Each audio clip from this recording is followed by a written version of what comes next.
dyan sa shop ko. May tanggap tayong payong kasi alam niyo naman na maraming gustong matutong gumawa ng payong at maraming nag-comment na dapat daw iba-ibang sira. Ito naman, mapansin nyo, ito, dinala sa atin to. Tingnan mo, tumalsik daw to. Tumalsik, pero wala naman siyang problema. Buo naman siya, buo. Mamaya, pag tinanggal natin, doon ko makikita kung may bali. Ito po ang ating proseso sa pag-repair.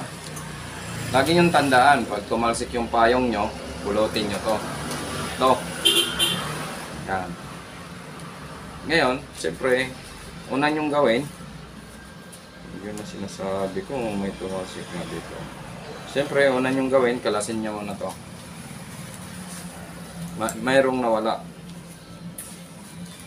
Ano yung nawala? Ang kanyang pinaka railing nung tali, yung pinaka bilog ba? Kung sundalin salita, yung pinaka kanyang nirarampahan ng tali na bilog na parang gulong, kung sundalin salita. Unang gawin natin, siyempre dito muna. Kakalasin nyo muna dito kasi para kakalasin nyo yung tali dyan kasi maraming gustong matutong mag-repair ng payong kasi bakit? Maraming nagko-comment sa pag-repair ko ng payong. Yung iba nagpasalamat kasi may natutunan sila, nabuo nila yung payong. Yung iba naman gusto nila paulit-ulit mag-upload ng iba-ibang trouble ng payong, sabihin iba-ibang klase ng sira.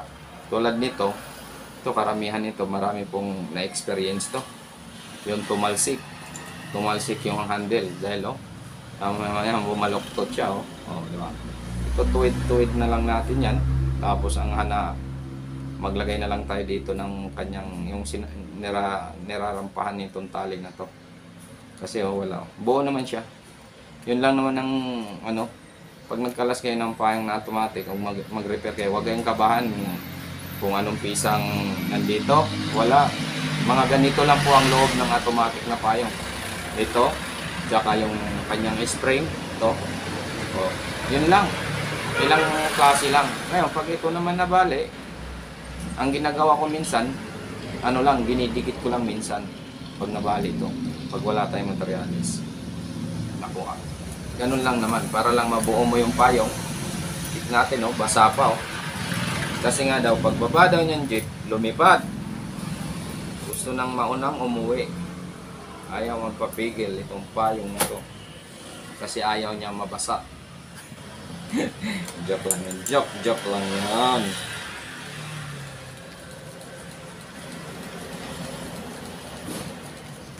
Ito naman guys, sabihin natin baloktot to.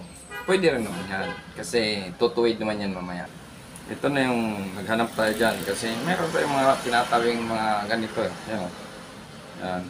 Yung nirarampahan ng sinolid. Kasi tumalsik. Nung tumalsik, siyempre ito, pag tumalsik to, talsik din talaga to. Try natin to. Kasi lahat naman sila, pwede na, lang naman yan. Same lang size yan Sorted lang ng size sila.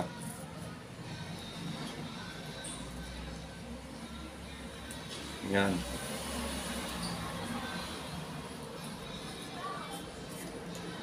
Try natin.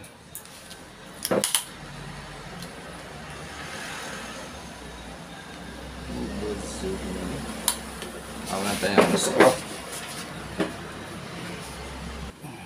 Higpitan natin kasi maluwag na. Sumasayaw-sayaw man.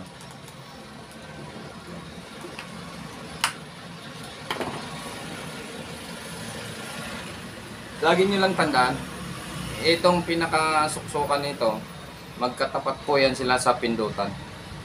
Yan ang straight. Kunwari na disalign, dahil tumalsik, pumihit to, napihit to, napaganon. Kasi minsan pag tumatalsik itong mga to, minsan nawawala sa line. pumipihit, gumaganon, pumipihit. Ito hindi naman pumihit, normal lang. Ngayon nga, yun nga ang sabi ko, kung ano tong sa pindutan tsaka itong sa taas na pinaka-araw nitong ano, suksukan nito, guide niya yan dito sa pindutan. Pag ano lang, kung umano lang siya, lumihis lang siya, pumihit. Yun lang gagawin nyo. Siyempre, try nating ibalik na. Kasi, una nating ipasok yung kanyang spring. Spring muna. Tapos, itong pangalawa. Tapos, pangatlo. Ito lang ang loob ng automatic. Ang iba kasi kinakabahan magkalas eh. Kasi may nagko-comment sa mga upload ko, ano daw, yun nga, malakas yung spring, tumatalsik, hindi nila kayang ibalik. Ano lang naman yan. Ay, nakalimutan natin unahin yung isa. Ano muna natin? Siyempre unahin muna natin to. Hindi na yan papasok pag ano, hindi na siya papasok pag man nandito na to. Lagay muna natin.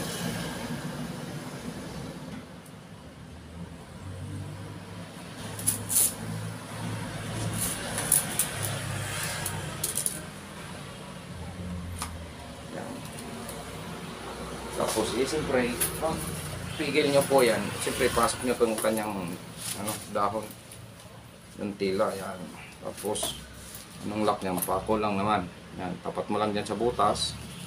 Tapos, pukpukin mo. Yan. Yan. O, di ba?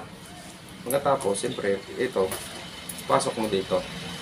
Kung ito man lang, kung ito, minsan kasi, pag tumalsik yung payong, ito rin tumatalsik. Mayroon akong naunang mga video na wala nang ganito. Ginawaan ko ng paraan.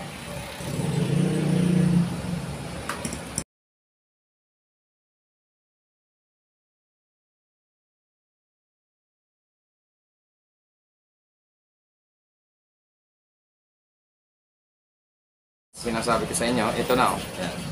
Basta pag ito nawala, huwag kang mawala ng ano, ng pag-asa. Basta panoorin mo yung mga nauna kong upload na repair na payong. Yun kasi ginawa ko talaga yun para sa gustong matuto at yung gamit mo lang sa bahay ba, gamit ng misis mo, gamit ng anak mo. Kaya ako ginawa yun para makakuha kayo ng idea, diskarte, di ba? Yun ang panoorin nyo. Ito nawala to, tumalsik. Eh, siyempre, wala namang pisa nito. Ginawa ko. Basta panoorin nyo yung mga nauna kong video pag repair ng payong. Pag ito nawala ha, pag ito nawala, buo naman to. Dali lang yan, panoorin nyo lang yung mga nauna kong video. Ngayon, siyempre, lalagay nyo to. Kasi minsan kasi pag tumatalsik, matik lahat tumatalsik eh. Kasi kaya nagre-release yan dahil ito tumalsik na. Siyempre, babalik na po natin. Mapansin nyo naman po yan, yung pinaka-guide ng mga tali. Hanggang dyan, dito, yan, magkatapat po yan. Ganun lang naman kayo magtali. Pag kinalas nyo, doon din nyo ibabalik. May guide naman po yan. Tapos, siyempre, ibalik mo lang tong tali niya. Ingatan mo lang ba, na hindi maputol. Para hindi ka na mahirapan maghanap pa ng panali. Panali ba? Hindi ka na mahirapan maghanap ng panali. Kasi babalik mo lang ito eh. Siyempre dahil alambre yan siya, ingatan mo siya. Huwag mo siyang lakasan pag pilipit. Pag tinanggal mo, dahan-dahan mo rin.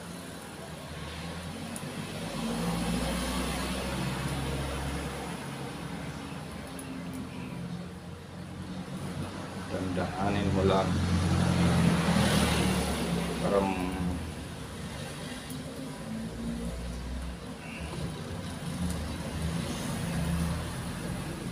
ito kasi yung mga upload talaga natin, mapansin nyo talaga, may natutunan talaga kayo. Kasi nung araw, hindi pa nauso yung mga ano, ang daming mga nagpaparepair ng payong. Magsasawa ako kasi nga, siyempre, mas matrabaho yung payong kaysa mga sapatos o susi. Kasi gaya nito pag automatic, siyempre kalas balik, lalo na pag ano, diba?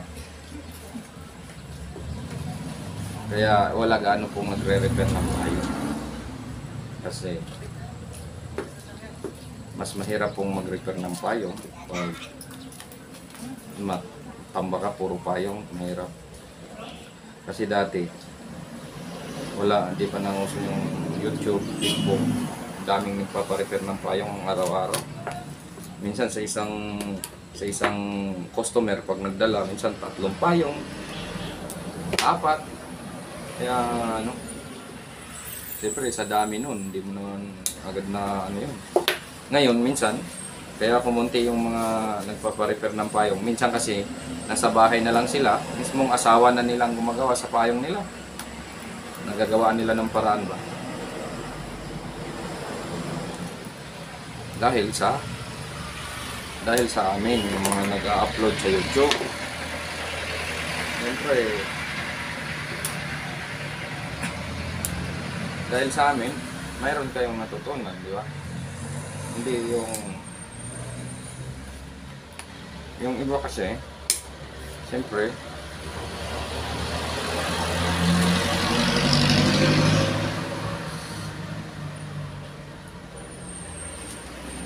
yung iba talaga pumupunta pa rin talaga dito. Nagpapagawa pa rin. Kasi siyempre, ano, mapansin nyo. Di ba? Oh. Pindutin natin. Siyempre, pag ano, dito lang naman muna sa loob, pipigilan mo muna yan. Yan. Kasi baka mamaya, itong mga tangkay niya, dahil mga ano na, mamaya magka-bol-bol. O, di ba? Hindi na natin pipigilan. Op. O, di ba? O, yan. Itong mga ating mga upload na video, talagang, o, di ba? Meron talaga kayong matutunan. Meron kayong matutunan.